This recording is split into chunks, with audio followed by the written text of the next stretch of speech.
రకరకాల ఉద్యమకారులు పుట్టారు. ఇలా చూసినట్టయితే మరి మన మన్యం వీరుడు ఎవరు?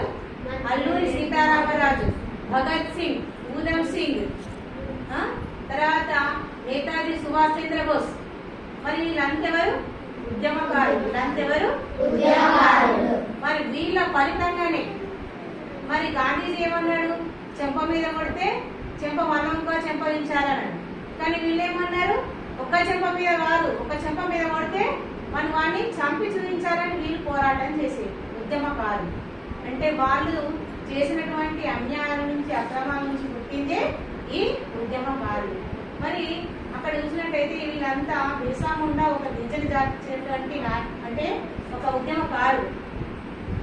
మరి అక్కడికి ప్రజలను బ్రిటిష్ వాళ్ళు చాలా రకాలుగా హింసించేవాళ్ళు. వాళ్ళ భూములన్నింటిని లాక్కొని మరి వాళ్ళకి వాళ్ళ ద్వారానే వ్యవసాయం చేయిస్తూ అధిక పన్నులు విధించేవాళ్ళు. మరి మరి వీటినన్నింటినీ ఎదుర్కోవాలంటే ఎలా? మరి వాళ్ళకి ఒక సరైనటువంటి నాయకుడు కావాలి కదా. అందులో నుంచే ఉద్భవించింది ఎవరు?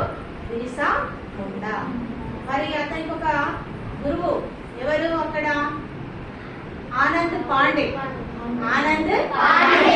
మరి ఆయన నాయకత్వంలో మరి ఆయన చాలా రకాల ఉద్యమాలు చేపట్టిండు. మరి మరి బ్రిటిష్ వాళ్ళకి ఎదుర్కొంటూ చాలా ఉద్యమాలు చేసిండు. అలా మరి చాలా ఒకవేళ మనము మన ఉద్యమకారులు ఎవరైనా సరే మరి బ్రిటిష్ వాళ్ళకి అంటే వాళ్ళకి అంటే వాళ్ళని ఎదుర్కొన్నట్టయితే మరి మన భారతదేశం తరఫున మనం ఉద్యమం చేసినట్టయితే వాళ్ళని తీసుకుపోయి జైల్లో వేసేది, లేకపోతే వాళ్ళని చంపేవాళ్ళు కదా. మన అల్లూరి సీతారామరాజు చంపేసేదా కదా. బ్రిటిష్ వాళ్ళకి అగెనిస్ట్ గా పోరాటం చేసేడు కదా. అల్లూరి సీతారామరాజు చంపేసేడు. మరి ఊధమ్ సింగ్ చంపేసేదా?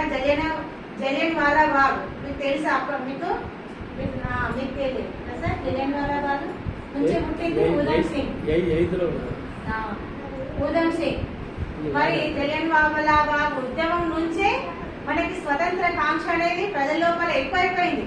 మన దేశానికి స్వతంత్రం రావాలి అనే కాంక్ష ఎక్కువ. జలియన్ వాలా బాగ్ దుర్ఘటన నుంచి మన ప్రజల లోపల ఒక కాంక్ష మొదలైంది. మరి అప్పటి నుంచే ఉద్యమకారులు మొదలైంది. తర్వాత మన సుభాష్ చంద్రబోస్ కూడా ఒక సైన్యాన్ని తయారు చేసిండు.